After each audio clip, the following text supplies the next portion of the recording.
Welcome to the Hello Therapy podcast with me, consultant clinical psychologist Dr. Liz White. If you want to understand your emotional world better and are curious about therapy, this is the podcast for you.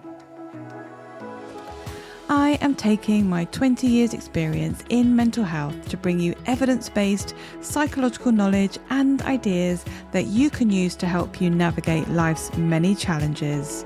Each week I will focus on a different mental health struggle, as well as answering typical questions I get asked about all things therapy related. My hope is that as you listen, you will start to feel less alone and more empowered to try some of the tips, techniques and strategies that can help you feel better and live the life you always imagined for yourself.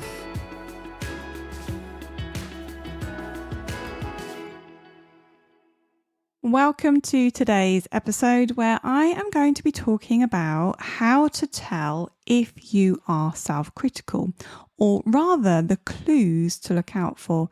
And I've called them clues because often people don't tend to realise that they are being self-critical. And helping people reduce self-criticism is one of my absolute favourite areas of work, alongside working with people with OCD. So I am really excited about today's episode. And for the next few, I suppose you could call it a bit of a mini series on self-criticism. So don't forget to follow so you don't miss out. And just to give you a heads up, of course, there is a freebie alongside this episode. It's a really great worksheet on what I call exploring your inner critic. So I'll put the link in the show notes. Do feel free to check it out. So let's dive in.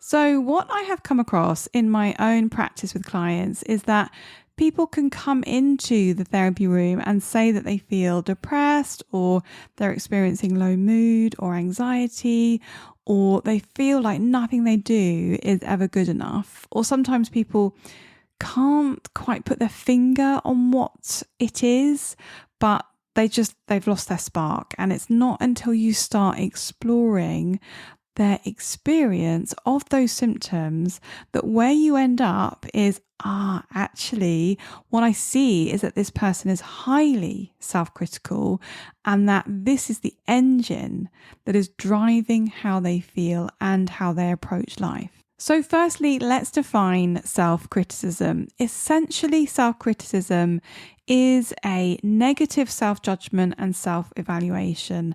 And this can be directed at various aspects of the self. So your appearance, what you do or your behavior, your own thoughts, your personality traits, your emotions, your intellect, pretty much anything about yourself you can be critical of.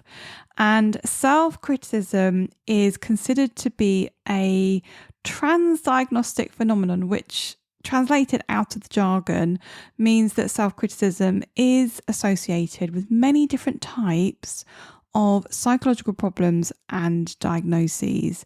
So there's lots of research that shows that being someone who is self-critical is associated with and makes you more vulnerable to a range of mental health difficulties. So things like depression, PTSD, anger difficulties, anxiety, and many more. Now, having said that, it is helpful to think about self-criticism as existing along a continuum, with harmful self-criticism at one end and helpful self-criticism at the other. And the next bit is crucial. The difference between the two ends of the continuum is whether there is hostility directed towards the self. And I'll explain more about that as I go, but let's just start with that first clue to how you can tell if you're being self-critical.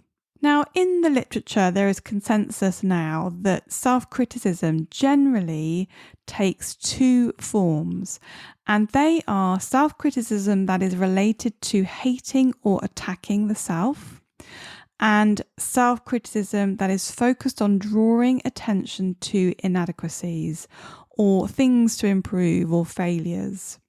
And each form of self-criticism has different functions, aka different underlying reasons and different emotional textures. So let's take the self-attacking form of self-criticism. Now, this is the more harmful form of self-criticism. So this would be right up the end of at the harmful end, if we were thinking about it along a continuum, because its function is to persecute, to punish, and essentially produce shame. So with this type of self-criticism, you are going to label, name, and shame yourself. So for example, you may find that your inner critic is saying things like, you're pathetic, you're worthless, you're useless, you're ugly, you're fat, you're stupid, etc. And it's also worth noting here that the language of harmful self-criticism can be I or you. Now, with this type of self-criticism, you are going to feel hateful and hostile towards yourself. You're going to dislike or hate yourself, and you're going to feel that horrible sort of self-loathing. And importantly, this form of self-criticism is shame-based and will bring up feelings of shame alongside disgust. So you may do things like swear at yourself or rage or get angry at yourself. And it can often feel like harassment and bullying. And often a useful way of naming this type of self-criticism is to call it your inner bully. Now, for some people, harmful self-criticism can also bring with it mental imagery or pictures in your mind. So an image of a bully, or even traumatic or difficult memories of being bullied or being shamed, perhaps by a parent, for example. And I often ask clients, whose voice is that? And it's no surprise that a lot of the time, if someone has grown up in an environment where they were abused or mistreated or criticized by a parent or caregiver, it's that person's voice that shows up. Now, the second form of self-criticism is one that carries with it a sense of inadequacy, and essentially its function is to self-monitor and self-correct. So this is about calling out failures or mistakes or errors or weaknesses, and can be associated with feeling not good enough or inferior or inadequate. Now, it's important to say here that this form of self-criticism can be helpful rather than harmful. So let's say that you wanted to learn French and you've never uttered a word of French before. So you go to classes and you get a French tutor. Now, in that process, you want that tutor to point out when you are going wrong with something. You want them to give you feedback on how you're doing, and you want to learn from your mistake. You need that constructive criticism of your French language skills. Otherwise, you're not going to get the most out of those lessons that you're paying for. So when criticism is constructive and helpful, it is given in the context of friendliness, and there is a desire there to self-improve, because you know that receiving that constructive criticism or that feedback is going to be for your benefit in the long run. So I hope what is coming across here is that the absolute crucial difference between the self-attacking and self-correcting form of self-criticism is the emotional texture or tone of the criticism.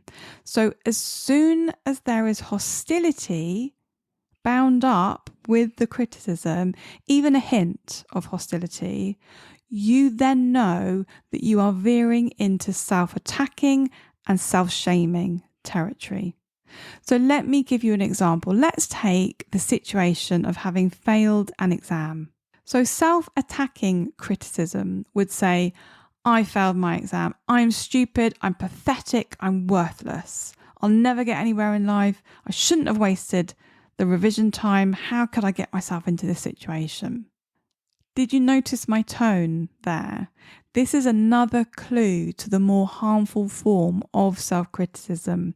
The tone is hateful, venomous, judgmental, full of disdain, it's cold, it's harsh, it's scornful, it's loathing, it's insulting, it's contemptuous, it's hurtful, and yeah, you guessed it, hostile. Now, self-correcting criticism, on the other hand, would say, I failed my exam, I messed up, I got this really wrong, I didn't do enough revision, I didn't really work for it. So here you are pointing out errors, you're going to feel bad, but it comes from a desire to self-improve, to do better next time. And in that example, you are aware of the need to modify your behavior, to do more revision next time. And that is adaptive, that is helpful. And whilst the tone may be one of sadness or disappointment in yourself, or perhaps it's kind of neutral but not overly hostile. And like the example with the French tutor, if you can have a friendly, warm tone to the criticism, it then by default becomes self-correcting. So that is a brief overview of the nuance of self-criticism, but let's get a bit more practical. So the first step in knowing whether you are being self-critical is to bring awareness to your internal narrative. And a great way to do this is to write down a recent, shall we say, episode of self-criticism. Now, of course, I have a worksheet, as I mentioned, and this will help you do this. The worksheet is called Exploring My Inner Critic, and I've linked it in the show notes. So you can ask yourself 4 questions to help increase your awareness of the self-criticism. So the first thing to ask yourself is, what is my inner critic actually saying to me? Or what did it say to me? i.e., what is the content of the thoughts or even the imagery if you think in pictures? And if you have my worksheet, there is a box to put your answers. Now, the second question, and this is a really important one, what tone of voice does it use? Or what tone of voice did I use with myself? And try and identify the quality of that tone. And as I said earlier, did that tone carry with it any hostility? Because that's the thing that you're looking out for. And the third question is, how did it feel when your inner critic beat you up like that? So here we are trying to get to the emotions that are connected with the experience of the self-criticism, which can give you a clue around whether it was the more helpful or more harmful type. And the last question is a tough one, and one where people can struggle. Why do you think your inner critic has been there for so long? So just reflect on that. Is it there to attack you, punish you because you feel just so negative towards yourself? Or do you feel that it helps push you to achieve things? Is it linked to a painful or traumatic childhood experience? Is it reflecting back things that you heard from your caregivers or your parents? Or perhaps it comes from another childhood experience like being bullied at school, for example. Now, I'm going to dedicate a whole episode to the origins of self-criticism because it is such a big topic that deserves proper discussion. So I won't go into depth here, but do follow or subscribe to the podcast so you don't miss out on a future episode about this. So that brings us to the end of this episode, and I do hope that that has been a useful overview of self-criticism and how it can be helpful as well as harmful. And if you have any questions about this or any other episode, feel free to reach out on my social media channels. It's even easier to do this now as the podcast is now available on YouTube, so it's super easy to leave comments and the link is in the show notes. And it's a milestone next week for the podcast as I'll be sharing my first guest episode. And what a guest I have for you, none other than the lovely human that is Susie Reading, who is a chartered psychologist and coach. And we had such a lovely conversation about self-care, the concept of rest, and how all of that links with being self-critical.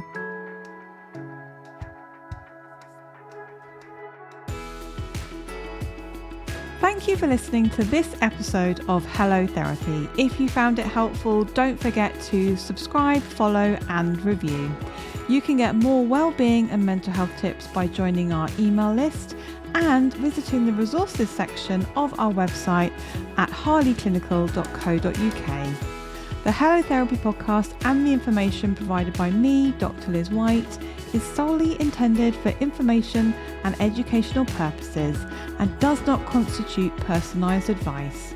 Please do reach out to your GP or a mental health professional if you need support.